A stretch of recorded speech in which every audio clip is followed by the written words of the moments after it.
ages upon us, and yet the past refuses to rest in its shallow grave. For those who hide behind the false image of the Son of Man shall stand before God.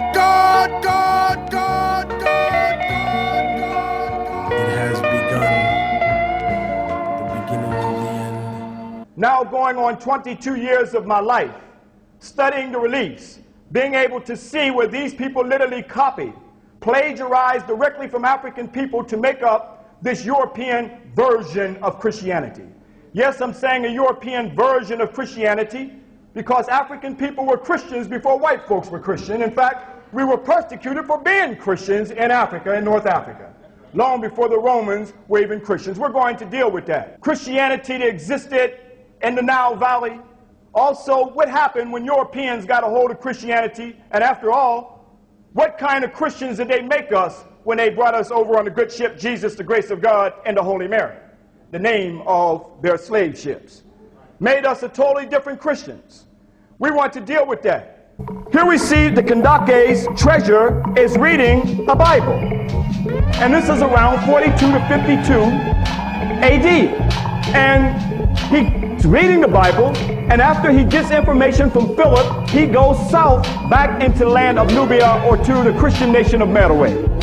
Now that tells us that Africans along the banks of the Nile were already Christians before Romans were Christians, because this is around 42 to 52 AD. What gave rise to the Axumite Christian civilization and Christian religion in Ethiopia was the fall of MEROE, and the Christian religion went into AXUM. The Fu, that is an Kushite symbol of the MEROE Ethiopians that go back thousands of years, that you see on the churches of Ethiopia. So the legacy and tradition is still passed down. Okay, now you see here this barbarian here that you may know as Hitler. He actually copied it directly. It goes all the way back to the Kushites, and also it was part of the Axumites. The X had nothing to do with no St. Andrew's X. That is an African X that goes all the way back to the Kushites, who used the X for the resurrection of the body. It was called the caressing of the body. That goes all the way back to Asar, who came up out of Ethiopia, showing this is a caressing, where the idea of Christ came from, for the metamorphosis, for the spirit to leave the body, that I dealt with in Christianity last time. That's why in Ethiopia, you see the body wrapped up like a mummy. For a metamorphosis, like a caterpillar crawling on the ground, it forms into a cocoon. A metamorphosis takes place what? A butterfly. So it had nothing to do with a physical body, but a spiritual body is what the Kushites talked about. This is the largest rock monolithic church built in the world.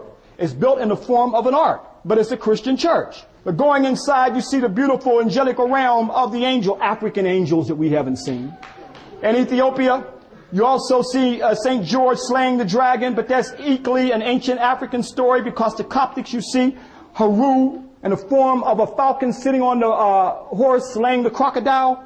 But you go and see, when you look at this transition, as I show our groups in Kemet, to show it's been passed down from thousands of years, when Horus slayed the hippo, they represented Set. So it's an ancient African story that's passed down for thousands of years. It ends up in Christianity today. You finally reached the great and holy city of Axum. Now we're here. You finally made it to the Axumite Empire, or what was the seat of the Axumite Empire. Of these great stelas are still here, and some of them have been dated back to 1,000 years BC, and some believed to be of King Azana around 325 AD, during the time of the Christian emperor that actually predates Constantine. And this one here, about 70 feet tall. I know we saw a lot in Egypt of the ancient monuments, but throughout the whole Nile Valley, we see ancient monuments that existed. And the ancient Kushite civilization and the ancient Axumite civilization. But this is one of the most impressive sites of these ancient stelas here, 13 stories high, and also has the door, symbolic door, as you saw in ancient Kemet, to show this is all part of the Nile Valley cultural civilization. And this chapel right here is where the Ark of the Covenant is supposed to be. Those of us who are familiar with the Ark of the Covenant, that's where you see the tablet or the 10 Commandments. The tradition of this ark is an ancient African story from the Nile Valley. It did not start in Jerusalem. It started in the Nile Valley. What we're looking at right here is the Ark of the Covenant.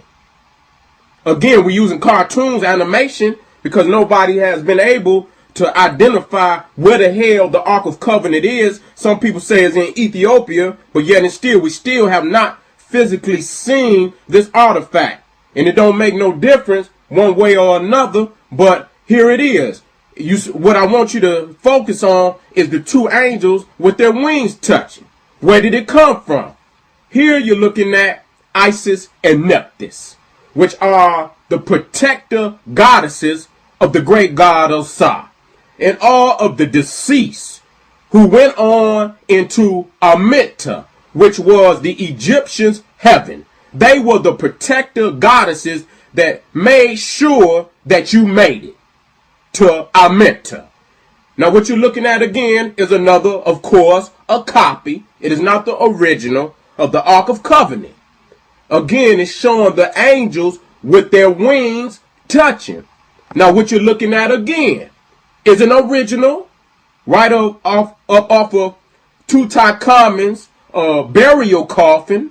It shows again Nephthys and the great goddess Isis, who are protecting him on his way to Amenta, which is again the heaven for the ancient Nile Valley Africans. All right, brothers and sisters, as you can see, this is a most spectacular sight right here in Lalibela. This is one of the most famous churches. When we see pictures of Ethiopia, this is the one that generally stands out to the world. But it's definitely a most impressive.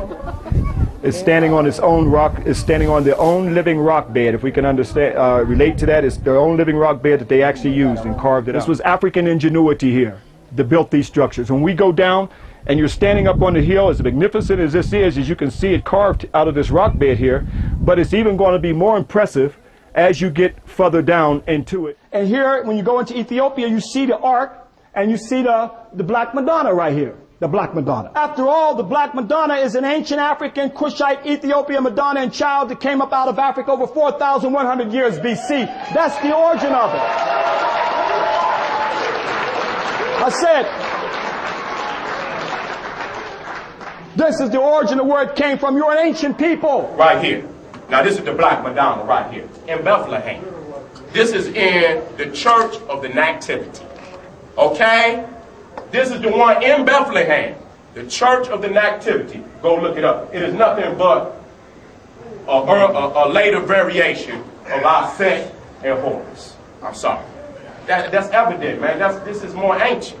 The Nile Valley is so what we got to understand that really what we doing is nothing but what our fathers and mothers did, but we put our own spin on it. And the next generation coming after us gonna put a spin on this one, and the one that gonna put a spin, but it's always a core culture and practice of a people that stay the same.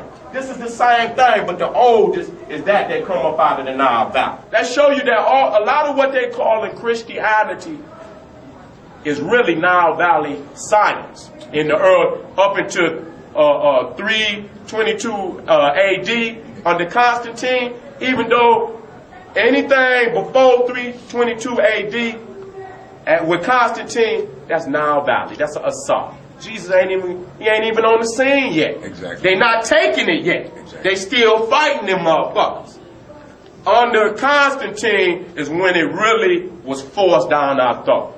That's when motherfuckers became Christians. Okay? We want to deal with the images behind closed doors in the cellar where the Pope secretly worships the Black Madonna.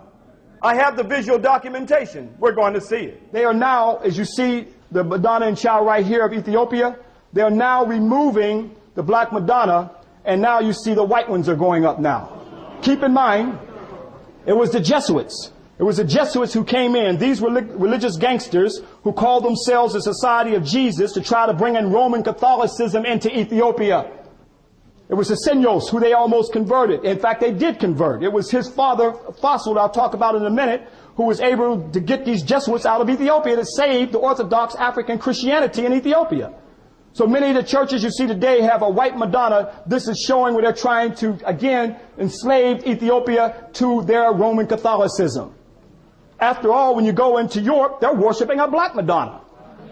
That's why when the brother called out the Holy Mary, I had to say the black one.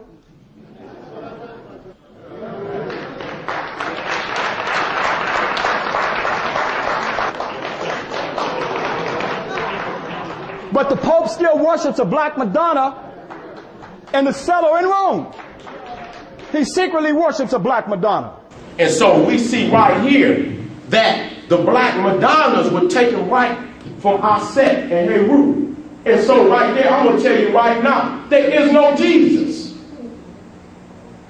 That's going to hurt you. Because the Jesus, Mary, Joseph is the rape of Asar, Aset, and Heru. Bottom line, there is no Jesus. You cannot paint Jesus black. There is no black Jesus. It's just Asar. You got to go back to the original. Can't do it. I know it's hurting. I know it's hurting. Because we have been through this for so long. And we actually believe that what our people taught us was true. They didn't know no better shit. We just waking up. We're just waking up. But we have to, this is still us though. Don't fight it. This is still our history. You see this? This black Madonna right here, if I'm not mistaken, is in Spain. Both of these are European black Madonnas. Taking it straight from Aset and Heru. See, the original Madonnas in Europe were black. And the most sacred Madonnas in Europe today are still black. You will see thousands of bound down to these black Madonnas. I was down in Mexico. They had Jesus up there, but he had brown skin. It looked like them. But we the only people that worship another man like that. It's sickening. They got to start with that God figure. This black Madonna right here, this right here is at the Church of the Nativity in Bethlehem. This is over the grotto where they say Jesus was born. This is a black Madonna in Bethlehem over the grotto where Jesus supposedly was born. We know it's a fairy tale. So this shows what the true Madonna and child was, because they took it from Aset and they took it from Heru. And then you got to understand that Aset had went up into Europe. They was worshiping Aset in Greece and Rome. You got the Herculean worship of Aset. This is Diana. This is a Greco-Roman goddess who was taken from Aset. This shows you that in Europe that they was worshiping the black Madonna before Mary and Jesus. See, y'all don't understand that. So Mary and Jesus is just a modern day representation of an old concept that we have always worshipped our woman. You see, it's black. And they made specifically for sure that she was black, because everything else is white. This is the Lady of Czestochowa. This is in Poland. This is the one that the Pope bowed down to. Pitch black. They ask the question, why is all these Madonnas black? And they're going to say, well, after burning the candles in the church for so many years, that the smoke turned them black. And then why ain't turning nothing else black? You got one in Bethlehem, one in Poland. That's some strong ass smoke. Rastafarians ain't got smoke that strong. Look at this. That's a beautiful representation of the black Madonna. And child, I could respect that. I could respect it because I know the origin of it. It's nothing but Aset and it's nothing but Heru. The ancient land of Egypt is tied to 4 of the world's major religions, from the many gods of the pharaohs to the one God of Judaism, Christianity, and Islam, Egypt's dominant religion today. These interwoven religions all found inspiration and innovation in Egypt, land of the gods. There are many parallels between Egyptian religion and Christian teaching. Now, we don't know whether this is just because human beings have a certain similarity with each other, or whether there were actual influences, which there may well have been. There are ancient stories about the god Osiris who died and was dismembered and then brought back to life. And the story of Jesus tells, of course, a story of a man who's executed and tortured and then brought back to life. In the minds of Egyptian Christians, there would have surely been parallels. Likewise, the Holy Trinity of the Coptic Church, Father, Son, and Holy Spirit, echoed the central trio of Egyptian gods: Osiris the father, Horus the son, and Isis, the mother goddess. Some of the most striking similarities can be found in religious icons, such as Isis, the mother goddess, and her son Horus. In the Christian Church, we have the Christ child who sits on the lap of his mother, the Virgin Mary. And there are many of us who maintain that the Christ child on the lap of the Virgin Mary is the visual appropriation by the Christians of this very venerable icon of ancient Egypt. Go to your temples for proof and validation and research and see the temples. It says the carving from the temples of Ipidasut, Karnak is called today. Sahu Nepet, Orion was Lord of the heavens. So here we see that this is Sahu, this is Neb, and this is Pet. So our ancestors saw Orion was Lord of the heavens. They carved it on the temples. But why did they put it there? That's what we want to look at. They saw, as we go back to the scriptures, we're going to bring the scriptures in the court of law. Well, is it in the scriptures? Yes, it's in the scriptures. In Amos, chapter 5, verse 8, it says, seeking him that maketh the 7 stars of Orion. Uh-oh. 1, 2, 3, 4, 5, 6, 7. Seeking him that maketh the 7 stars of Orion. Well, our ancestors saw that Asar, our spiritual father, and the Zep-Tepi, for our spirit to go back to him, to rise up our caress, we see 1, 2, 3, 4, 5, 6, 7, and the constellation of Orion long before it was in Amos and the scriptures was even in existence. This is the Zep-Tepi, or the first time of creation. Our ancestors saw through the constellation, through the heavenly body, through astrotheology, through the cosmos, the first divine mother and father for them to live for eternity. A set represented Sahu, called Ceres today, and Asar represented Orion. What are you looking at right now is the Giza Plateau, the pyramid of Khufu, Khafra, and Menkaure. And as you can see, it is aligned with the 3 stars in Orion's belt. Let us read. Our Father, who art in heaven, hallowed be thy name. Thy kingdom come, thy will be done on earth as it is in heaven. On earth as it is in heaven. Matthew 6, verse 9 through 10. Our spiritual mother and father that we carved on the temples. Here we see the earliest story of Asar, who had an evil brother named Set. Many versions of the story, who got 72 conspirators to crucify him. Here we see this is long before the Cain and Abel story. You got it carved on the temples. And although you see it carved on the temples on the outside, still on the inside, they're still beautifully painted black. It's through this story of the union of Asar and Asar's resurrection, through the union of Asar and Aset, they have a holy child. It's told on the Papyrus is where the name paper came from. We see Tahuti, we did not worship animals, but Tahuti, the divine nectar, the messenger corresponding to Gabriel in the gospel, announces to the goddess Aset that she give a divine immaculate conception and virgin birth. So here you had this spiritual story where Tahuti came, who was a spiritual law, said Aset would have a holy child. This is long before Gabriel, the angel of the Lord, came through the back door and told Mary that she was going to have an immaculate conception. Now, our story was more spiritual because Tahuti gave the call, and Amun came to Asar and said that your wife Aset would have an immaculate conception. And so this is at Abydos. This is where you can see this. In most other temples, they didn't carve it all out. But this is Isis in the form of the falcon. She's receiving the holy sperm from Asar.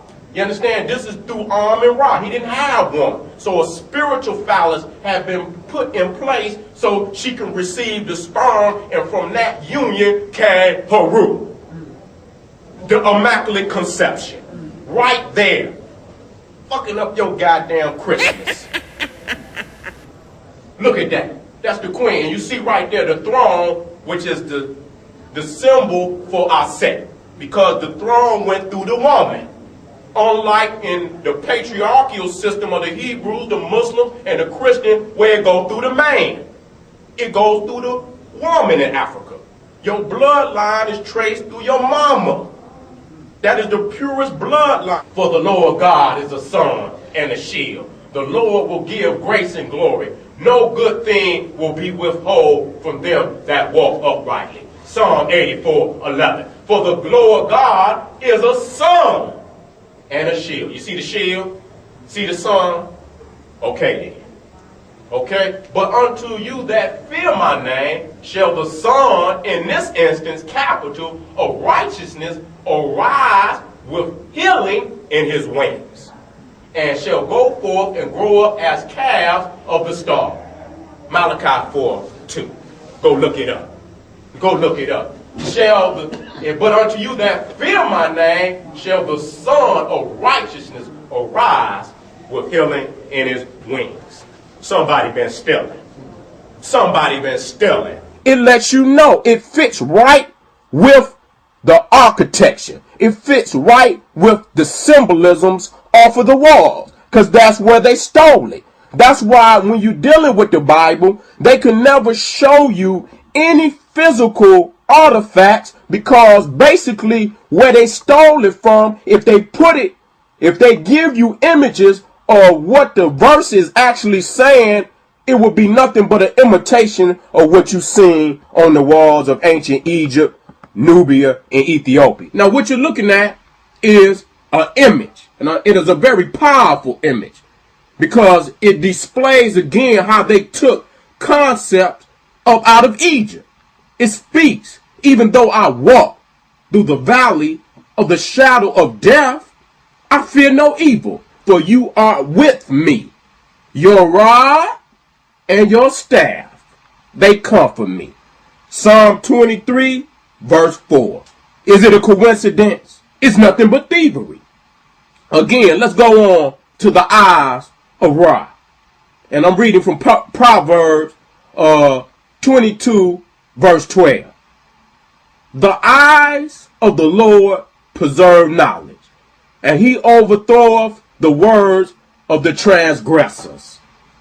Coincidence?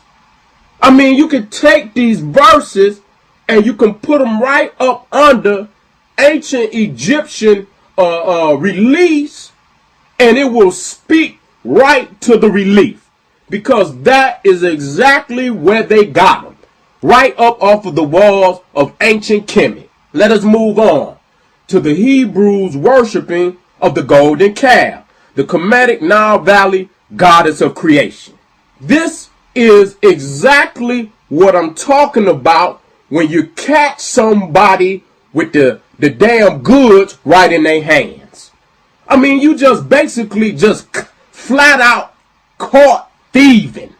When you take these deities that anyone who can do the research can show that these were deities in Egypt, showing you just like you stealing the images, you were stealing the sacred writing right up off of the papyruses, right up off of the tombs, right up off of the pyramids.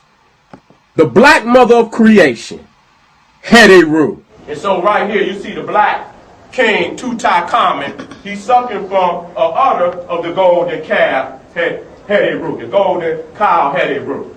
He's being nourished. That's his mother. That's the spiritual mother that exists in what we call Mother Nature, or Mud Nature, Mu, which was the wife of Amun. The surrogate mother is Heru. Her symbol is a cow. Why the cow? Because she represented the great Mother Earth. Now let's look at this, because on their own Torah books, right here, a closer view of that, it says this. This court and chapel formed a special unit within the great temple. They were used for the celebration of the day of the child in his cradle. A festival commemorating the birth of Horus, that we call Heru, which coming as it did at the close of Egyptian year, offers a curious resemblance to the Christian festival of Christmas. A curious resemblance. Thousands of years before their stuff, but it's a curious resemblance. Not only that, they go on to say that this small temple was called the Memesi, or meaning the birthhouse in the ancient Kemetic, or they call Egyptian. The reliefs on the wall portray the divine birth and childhood of an infant, Heru. Now here we see the rites which related to Horus, Osiris, Horus, the father, and his death. This is where we get the Father, the Son, and the Holy Ghost from. In this early trihood of Asar, Aset, and Heru, brothers and sisters. On these temples you see Heru. She was a Tanihisian, or what is known as a Nubian goddess that came up from the south. Why did they got Hathor, or Heru, that our ancestors called him, over the European Jesus? Is that animal worship going on in the manger? Let's go after this now. See the cow Hathor over the European Jesus? Our ancestors always placed Hathor over the Pharaoh to rule because he was the divine king. He was called the King of Kings, the Sarah, the Son of God. Every king or sultan represented that this was the surrogate mother was Hathor, and her symbol was the cow.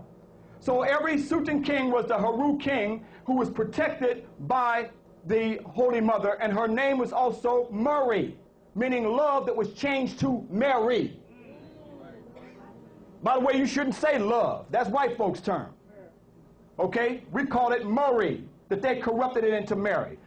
That's literally a copy off of your tombs thousands of years ago, where you see the cow was always over the Heru king, as you see the cow over the white Jesus. Now, you're looking at the Gospel of Judas, 260 AD. You can go read the National Geographic.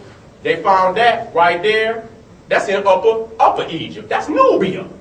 That's Nubia. And then you got the Nag Hammadi Gospels. You can get that down at True Bookstore also. The Nag Hammadi Gospel from the Gnostics. You understand? The fact is, it's written on papyrus. That's what the oldest manuscripts of Christianity is written on. It's written on papyrus, an indigenous plant that come up out the Nile. If they had not come into Egypt, the Hebrew wouldn't even know how to damn write. Hebrew wouldn't even know how to damn write. Damn right. Damn right. What do you see on this Gospel of Judas, 260 AD? You see the Ankh. You see the Ankh still on there. That's because they was taken from the scrolls of ancient Egypt. I know it hurt you. It should. So you got to see the evolution of the book. Them early books was written on papyrus. Papyrus come from Kemet. Right. It's an indigenous African plant. That show you right there where they got their origins from. Tell me nothing about no damn Christianity.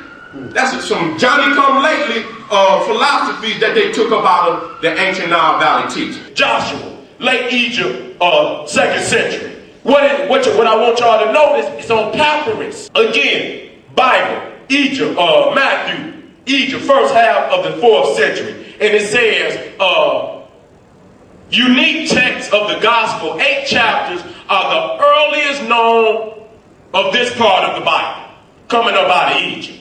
Earliest known. It's on papyrus, Leviticus, Egypt, late century. What I'm showing you is this is where they translated or stole what you call the earliest works of the Hebraic religion, Christian religion. They were stealing that shit up out of the temples in ancient Kemet and converting it. And so this one says the oldest manuscript of this part of the Bible, Leviticus, Egypt, late 2nd century. This is out of the Scoin collection. And you can go look that up, the Scoin collection. The oldest manuscript of Jonah and 1 Peter, Egypt, 3rd century. This is what I'm showing you. These is the oldest ones. These are the oldest parts of the goddamn Bible. This is 3rd century in Egypt. Now you look here at this church, it's either D.C. or it's Philadelphia, where this church is. You can see they still got the ark. It's nothing but our holy family. This is the holy family, the womb, the phallus, and the feminine and masculine attributes.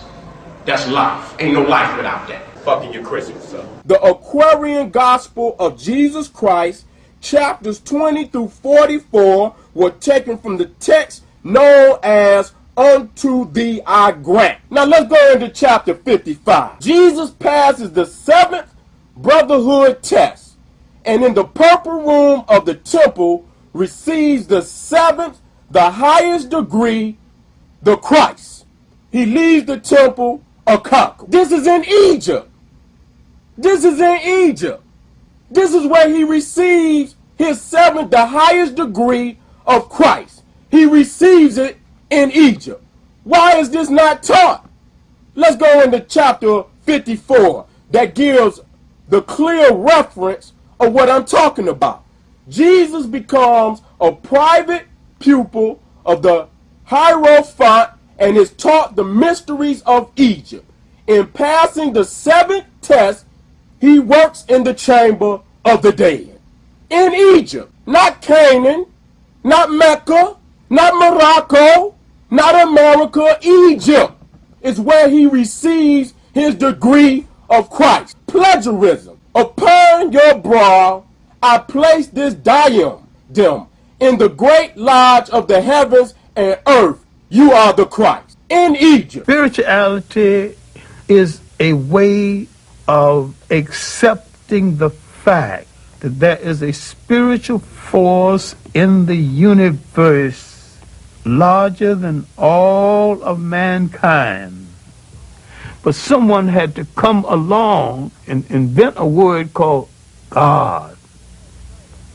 And someone had to say of another God and say, mine is better than yours. And someone had to create faith. Someone said, I have the true faith. Religion is the organization of spirituality into something that became the handmaiden of conquerors.